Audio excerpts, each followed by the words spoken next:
Just bear with me. It's been a while since I experienced all of this, and I've had a lot of caffeine because my 3-year-old was up all night with a bad cold. The first ex I had was a compulsive liar. After being together for over 2 years, she posted wedding photos of herself and a guy she met after me. That was a fun one. Surprisingly, it didn't really hurt me. It just left me with a sense of humor because, seriously, who does that? But the one that really hurt was the ex after her. We met online, hit it off, and I even moved 1,500 miles away from home to be with her. My belongings had just arrived when we were lying on her bed, cuddling and watching TV. She was texting someone, and out of curiosity, I glanced at her phone. Turns out, she was texting the other person she was involved with, AP. He couldn't wait to introduce her to his parents, and she felt the same way. It was a strange thing for them to discuss while I was right there. But I guess that's how it goes.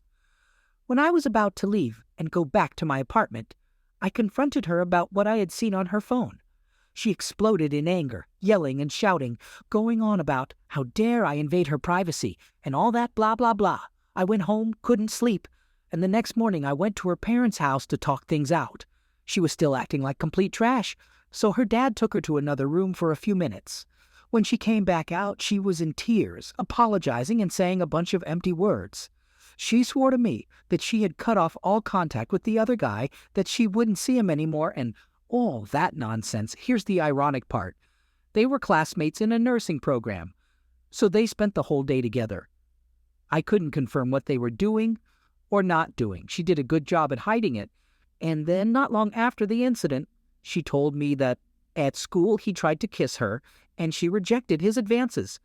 Okay, so you were supposed to stay away from him, but apparently that didn't happen. Whatever. Then her anger started escalating even more. It turns out that another classmate from her school had been involved with the affair partner and was now angry at my ex, which made her furious. She expected me to do something about it, but I had no clue who this person was, since I had never heard of her before. Besides, her school was located about an hour away from where we lived. The situation kept getting worse and worse. On top of that, she became really paranoid about getting pregnant. She carried around multiple pregnancy tests with her and would often sit me down to tell me that she might be pregnant.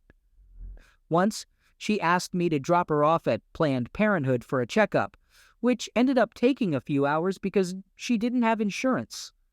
I can't confirm if everything was legitimate, but I remember getting frustrated because I had never waited that long for a doctor's appointment. Adding to the chaos, she claimed that she had to stay at her brother's house once a week because she was assigned to work at a retirement home that was a bit of a drive from us. I have my doubts about whether she was actually staying there. Her brother lived in a nearby city where the affair partner resided. I have to mention that the AP bears a striking resemblance to me. It's weird to think about how he looks like the version of me without my workout routine. It's quite amusing to see that she clearly has a type and still managed to choose someone below me in terms of character. Then November came. She asked me to go for a drive and revealed that she was considering dropping out of the school where she had met the AP. I'm not entirely sure about the exact circumstances, but I believe that he gave her an ultimatum to choose between him and our relationship, and that's why she left. I was fine with that, or so I thought. Little did I know that she was obviously still involved with him. She planned to return to the same school I was attending, thinking that we would see each other more often. Sounds good. So time keeps moving, and to be honest, I can't recall anything particularly suspicious happening, but if you've made it this far, you can clearly see that I'm just too trusting. She dropped out of school again, this time to work. Maybe something happened during that period. Her behavior during this whole time took a noticeable turn for the worse. She started drinking frequently. It could be guilt from the affair, or maybe she started a new one, but I honestly have no clue. Finally, we moved back to my hometown. I'm pretty sure she reached out to her affair partner again during this time. Oh, I just remembered that she flew back to her hometown for a few days to visit her sister for her birthday. Okay, now something starts to make a little more sense. Her behavior leading up to the trip and afterward goes off the rails. Lots of hostility, lots of screaming. She tells me she's pretending in bed or thinking about other guys. After years of enduring this, I'm completely worn out. I had zero self-esteem left. She drained every ounce of life, every part of my being. She tells me she's going back, and stupidly, I decide to join her. And that's when things take a turn for the worse. She lands a job working with her brother at a company located just outside of town. I'm pretty sure she's meeting up with the affair partner or someone else during this time. The breaking point for me was when she didn't answer her phone one night and came home hours after her work shift ended, claiming that the custodial staff didn't show up. Yeah, right. By this point, I'm constantly getting yelled at and berated for even the smallest things, real or imagined. She's telling me that our kids won't learn anything about my culture. My dad is an immigrant, trying to make me sleep on the couch, and we haven't been close for about 6 months. On top of all that, I discover mysterious stains in my car, and now she pulls this? That's when it finally sinks in that I deserve better treatment than this. I gather the courage to stand up for myself and tell her that I'm done. I think it was about a week after Valentine's Day when I left. My brother flew up to help me drive away. I received a mix of messages from her ranging from, "Please come back, I'll do anything," to pure venom. Since I didn't go no contact, I had the unfortunate experience of hearing about her bringing other men to our shared apartment and being close with them on the very bed we used to sleep on. Then she started talking about this new guy she met and how she was in love with him. This all happened maybe 2 months after I left, and then one day while I was playing Civ 5, I received a text message. It was from her. She had just reached 8 weeks of pregnancy. Oh well, 8 weeks before that was my birthday. Whatever. We weren't together anymore.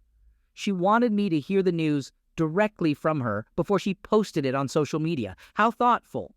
It took me about 2 months to find out who the father was, and it turned out to be the affair partner. I have no idea about the guy she claimed to be in love with, but I can only imagine it didn't end well for him because her declarations of love and getting pregnant by the affair partner happened very close together. She and the affair partner are still together, now married with 2 children. Ironically, she ended up in the very town she used to express her fear of being stuck in forever. I remember her crying once, worried that when I went back to my parents' house, I would revert back to my old self. It's funny because I've always been someone who remains faithful, and cutting her out of my life allowed me to grow and become a better person. It's truly amazing how much my life improved after she was out of the picture. After a few years and many exciting new experiences, I met my incredible wife. She's absolutely stunning and has a heart of gold. She's an amazing wife, and a few years ago, she became a wonderful mother to our children. If I had stayed with my ex, I would have missed out on meeting my wife, having my kids, and starting my own successful company that gives me a lot of freedom. We're even closing on our new house next week. My ex always despised the idea of me pursuing anything or showing ambition. My wife is my biggest supporter. I still remember the excitement in my ex's voice when she expressed how happy she was that I gave up on my dream of going to law school. In contrast, my wife encouraged me to pursue it and cheered me on every step of the way, even though I eventually realized it wasn't for me and dropped out. Unlike my ex, my wife embraces new experiences, like our honeymoon outside the U.S. and going on cruises. I came out on top. There may not be a polite way to say it, but it's the truth. My life has improved so much that it's truly incredible to reflect on how far I've come. I've created wonderful new memories, met amazing people, and my life has taken a complete turnaround in ways I never imagined. To conclude, I guess things aren't going so well for my ex because she reached out to me a year ago, seemingly attempting to make amends.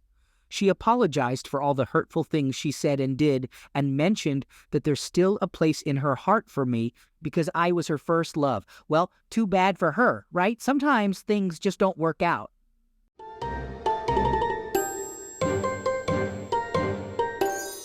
Second story. My wife and I tied the knot in August 2019. Our journey wasn't a breeze, and we had our fair share of arguments, but I never felt like we were at risk of losing each other. We both had our own challenges to overcome. I've been in recovery for an addiction to adult movies for over 6 years, while she was starting therapy to address her childhood trauma. I believed we were on the right path.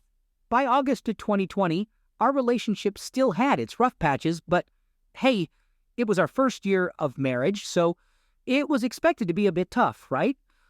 I thought that even though we weren't where we used to be, we had at least made progress.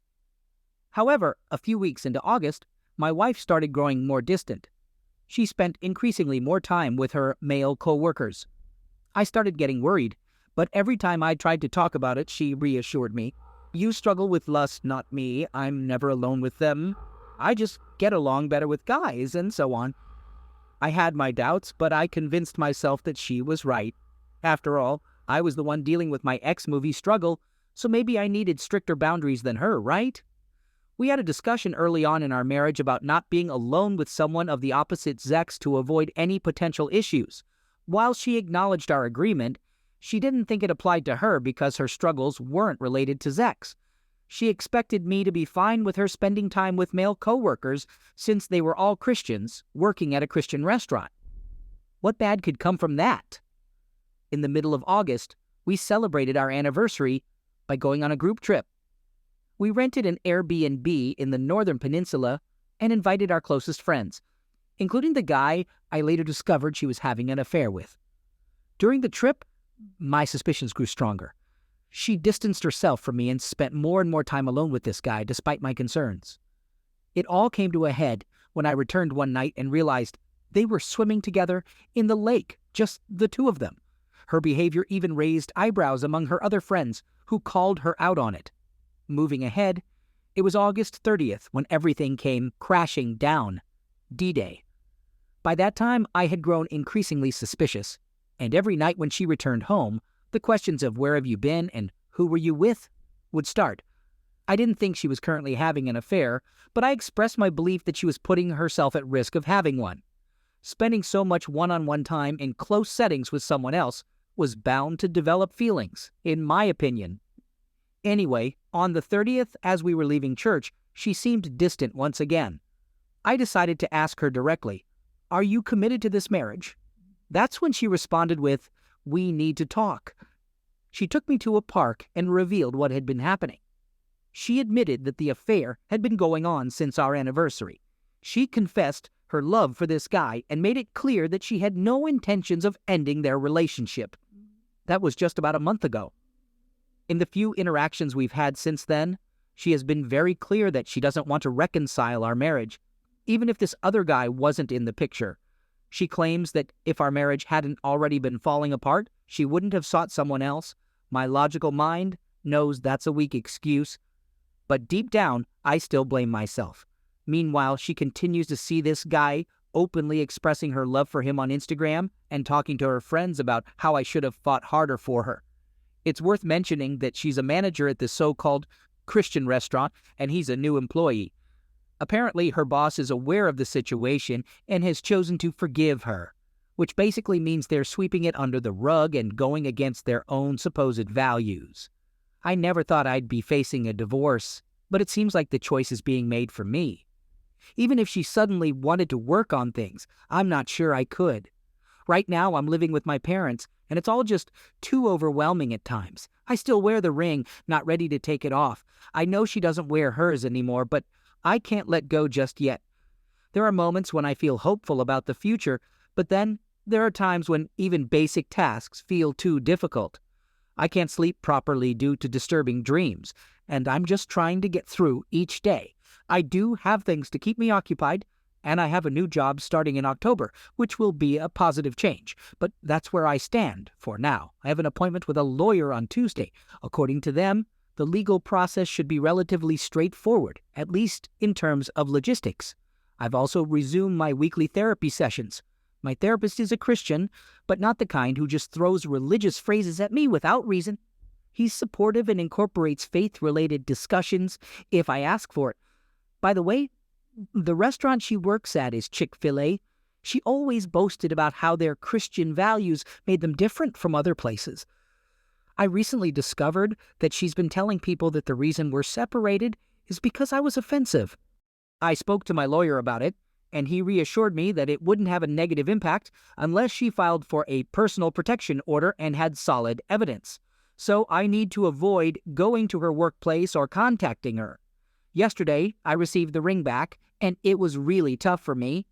My lawyer will send her the necessary documents to sign, and if she doesn't contest anything, we can proceed with scheduling a hearing. But there's a waiting period of about 2 months. I went out with a friend last night, and we ended up drinking a lot and making out. It didn't go any further than that, but I'm feeling a tremendous amount of shame. My friend says we shouldn't feel guilty because my soon-to-be ex has moved on, and it was just a bit of fun. However, on paper, we're still married, and I feel like I've stooped down to her level and lost some moral ground. I still feel committed to my STBX, even though she isn't committed to me. It's like I'm still in that relationship. Even if she's moved on, my heart is still there. Our relationship is dead. It's over. We're just waiting for our court hearing to make it official. But she's been gone for a while now, and it seems like she's still sleeping with the other guy. It's only been 41 days since D-Day, so it's too soon for me to be messing around with anyone else. Was that considered cheating? Logically, I don't think so. We're done, and she's moved on to someone else. But I'm terrified of becoming a cheater. I'm afraid of turning into that kind of person. I tend to dwell in shame, and it ends up doing more harm than good. Even when I was single, I didn't engage in casual hookups much, so a big part of this is me grappling with going against my own values. Just to give you a bit of background, my wife had locked herself out of the apartment. We're separated and living in different places, but she texted me asking for my key to get in.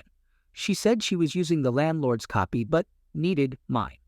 I haven't given it back yet, and I guess it's my way of holding on to something, or maybe my last little act of defiance. It's like, if I give it back, I'm letting go of the whole relationship. She's paranoid, and she admitted it herself. She's terrified that I'll break into the house. She even mentioned buying a tool for protection. I've never been violent towards her, never laid a hand on her, and I've reassured her many times that I wouldn't resort to violence. But the idea of her being afraid, even though it's unfounded, weirdly makes me feel good. It's like she knows that I still have access to her house if I really wanted to, and I'm choosing to hold on to that, to nurse that feeling. Maybe I just don't want to completely let her go, or maybe I still love her. I know that's messed up, but I felt so powerless throughout the entire relationship, so yeah, that's where I'm at. The more I think about it and reflect on it, the more messed up I realize this situation is. Today's journal entry was longer than usual. With the court hearing coming up, even though I know she's a narcissist and leaving's the best decision, it's still difficult and hitting me hard. So here we are, my friends. I didn't edit or try to organize my thoughts, but this is where I stand today. Update. These days are the absolute worst when I'm at work with nothing to do but research and file. It gives me a lot of time to think. Usually during times like this, I would text my wife and let her know how bored I am. Just casual stuff, like asking what she's up to, how work is going, or if anything new happened. I really miss those everyday conversations and the routine of married life. I didn't realize how lonely it feels to be single. Well, there you have it. I'm single. There are only 31 days left until the court date, and I'm scared, like really, really scared. I talked to Scott about the key and explained that every behavior serves a purpose. It's the only thing I have control over, and it makes sense. I never had control during the marriage, and I don't have control during the divorce either. Giving up the key means letting go completely, giving up control entirely. Honestly, I don't want to go home, and I don't want to go to work either. I'm struggling, like really having a hard time. It's difficult for me to find something to look forward to. I don't know if I'll be able to recover from this. Scott advised me to reclaim my past and acknowledge my own reality, instead of waiting for someone else to validate my experiences. That's essentially why I'm writing this letter, to seek acknowledgement from her and obtain her permission to embrace my own reality. I tend to deny myself that validation unless it's justified or approved by someone else. I feel like I'm on an emotional roller coaster, trapped in a transparent box of intense emotions. I feel like I'm going crazy. The silence is difficult to bear. As long as there's something happening every moment of the day, I can manage the pain. But when I'm not busy, I'm left alone with my thoughts and my mind. I despise my own brain. I feel trapped between difficult choices. Lately, I've been delving deep into research. Currently, I have more than 26 peer-reviewed articles about narcissism, childhood trauma's connection to infidelity, attachment styles, and infidelity. Infidelity in the first year of marriage, narcissism and infidelity, the long-term effects of betrayal trauma, characteristics of cheaters, whether cheaters are hypocritical, and traits of individuals who are more likely to be cheated on, and so on. Maybe someday I'll be able to make sense of all this. Perhaps this will turn out to be the most freaking huge research paper I've ever tackled. And maybe I'll finally be able to conclusively understand why it all happened. I'm going to try to analyze our failed marriage like a forensic autopsy. I won't lie. My intention is definitely to point out her faults and firmly convince the jury of my innocence while exposing her role in tearing our marriage apart. I'm angry right now. But as I calm down, I hope to be able to take a closer look at my own shortcomings too, because they're there, even though I hate to admit it. I believe the main reason I feel this strong need to prove my pain is that she hasn't truly acknowledged it. Every conversation I've had with her has involved her trying to explain it away, manipulate my perception, justify her actions, distort the truth, shift blame onto others, or rewrite the entire story. It's like I've been in lawyer mode, constantly on the witness stand. Even though we've cut off contact, she's still draining my thoughts like a parasite. I find myself doubting the whole institution of marriage, questioning the values that I've always believed were fundamental truths. I don't see the point in waiting until marriage anymore. I don't see the point in taking that leap. I don't see the point in risking it all. Maybe I still do, but the potential for failure and the risk involved seem too overwhelming. I was so sure, like really sure, that she was the one for me. I thought I'd escaped a disaster with my previous fiancé, but maybe I just swapped a rotten onion for deadly poison. One is disgusting, the other destroys you. Who knows, the previous one could have been even worse, probably would have been, but the bottom line is that my judgment is screwed up. How can I be absolutely certain about anything when the thing I was ridiculously, beyond a doubt sure about, turned out to be a lie? My mom asked me if I could imagine myself getting married again, moving forward with my life. Right after she asked, she realized it was too early to bring up such a question. And don't get me wrong, it definitely was too soon. I'm nowhere near ready to even remotely think about moving on. But if I had to answer right now, I'd say no. Nope. No way in hell am I getting married again. What am I supposed to tell everyone? Hey guys, welcome back. This whole experience has been absolute nightmare. It's been 277 days since the day I found out. I'm a 27-year-old guy, and she, the wayward spouse, is a 28-year-old woman. She cheated on me with a guy who works for her, and they had over 20 encounters in just 1 week. I can't stand him. I have revenge and torture fantasies running through my mind all day long. Messed up stuff that I'm pretty sure would violate community standards if I shared it. I've never hated anyone as much as I hate him. This weekend, I attended a wedding and I was furious the whole time. I caught myself resenting the happiness of the married couple, feeling left out like a hollow shell of a person while that jerk is out there living his life. Seeking revenge would destroy my life. He's not worth it, but everything else just feels so unsatisfying. I'm stuck between a rock and a hard place. If I take any action against him, I mess up my own life and look like a fool. If I do nothing, I obsess over all the things I wish I could do to him. I read somewhere that men often focus more on the affair partner AP, while women focus more on the wayward spouse. Well, this guy was right in the middle of my life and the mental images won't stop. Damn cheaters. We are officially divorced. The affair partner was actually a mutual friend whom I trusted, and they were well aware that we were married at the time of their affair. We don't have any children together. I've already been tested for STDs, and fortunately, the results came back clean. The wayward spouse showed no remorse and instead blamed me for the cheating. Currently, I'm seeing a therapist to help me through this situation. Since the divorce, I haven't had any contact with my ex or the AP. Just to clarify, I'm not seeking advice on how I should feel or who to be angry with. I'm here for support, not for guidance. I want to make it clear that I'm not normally this angry, but being at a wedding triggered these emotions. I had a therapy session today, and it was incredibly helpful. My therapist guided me through the destructive nature of seeking revenge. I expressed how powerless I felt by doing nothing, and he compared my situation to Batman. He explained that one of the reasons Batman is seen as a hero is because of what he chooses not to do, how he refrains from seeking destruction. He emphasized that my choice to do nothing was a display of strength, not weakness. It was an empowering decision. He pointed out that I redirected my negative feelings from the AP towards respecting myself, while still acknowledging the AP's despicable actions and the depths they have sunk to.